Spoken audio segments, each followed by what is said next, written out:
Imagine you're standing in the grocery store aisle, getting ready for a weekend barbecue. You grab a pack of hot dogs, and then you reach for the buns. That's when you notice it. The hot dogs come in a pack of 10, but the buns are sold in packs of 8. Why does this happen? Is it a sneaky marketing trick designed to drain your wallet? Is it some old packaging error that everyone just forgot to fix? Or maybe it has something to do with vintage American family portion sizes? Welcome to Simple Why. Let us look closely at the numbers. To get a perfect match with absolutely zero leftovers, you actually have to buy 4 packs of hot dogs and 5 packs of buns. That leaves you walking out of the grocery store with exactly 40 hot dogs. Unless you are feeding an entire neighborhood block party or a local sports team, 40 is a ridiculous amount of processed meat for a casual afternoon cookout.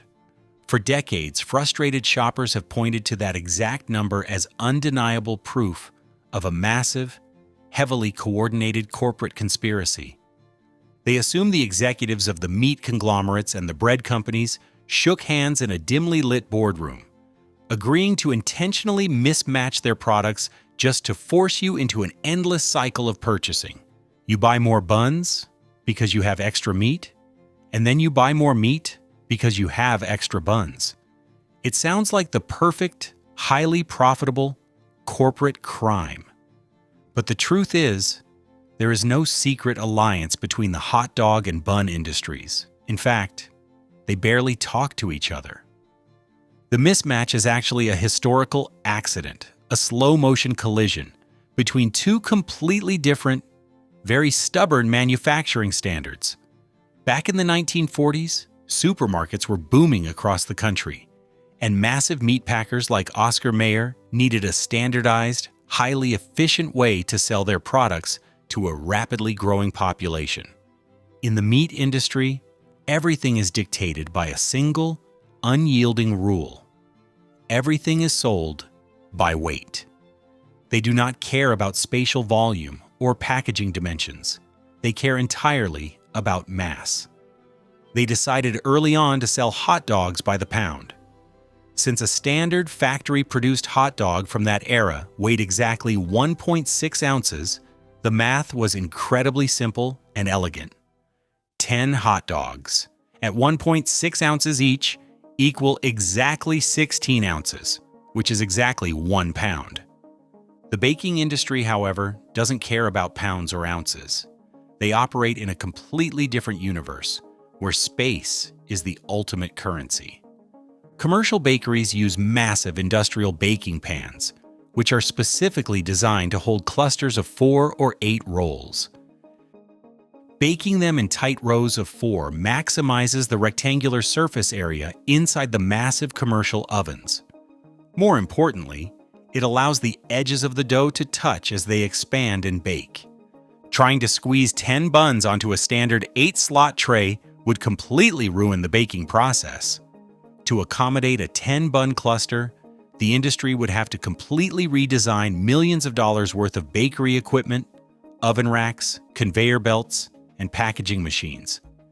It is exactly like trying to plug an old Apple charging cable into an Android phone.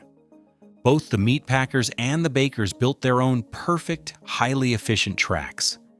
They just never bothered to check if those tracks would actually meet cleanly at the final destination. The grocery store shelf became a museum of clashing industrial rules. Those mismatched hot dogs are really just a quirky collision of shapes, weights, and stubborn industrial math.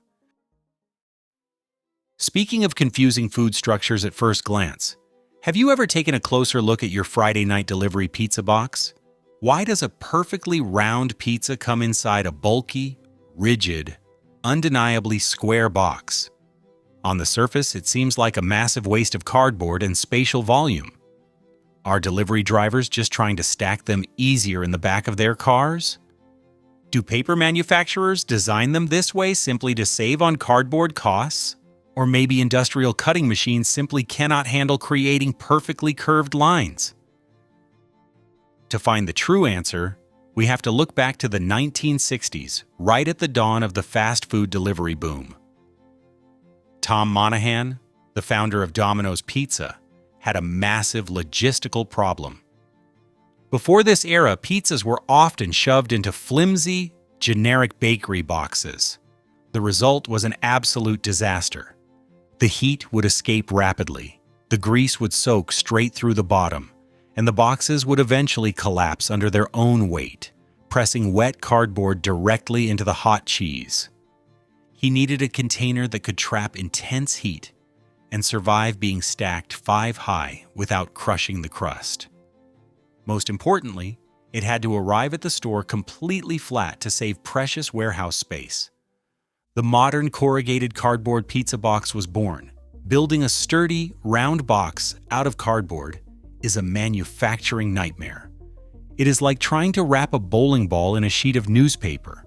The paper wrinkles, the edges buckle, you need a ton of tape or glue to hold it together, and it never sits perfectly still on a flat surface. But folding a square box is like a masterpiece of practical origami. The truth is, the square box is an absolute marvel of high-speed engineering. It allows a single flat sheet of die-cut cardboard to be transformed into a sturdy, three-dimensional insulated fortress in mere seconds, without using a single drop of glue. In an industry where time is quite literally money, a skilled pizza shop employee can fold a square box in just 3 to 4 seconds. If they had to assemble a round box with separate lids and complex interlocking curved edges, it would take at least 3 times as long.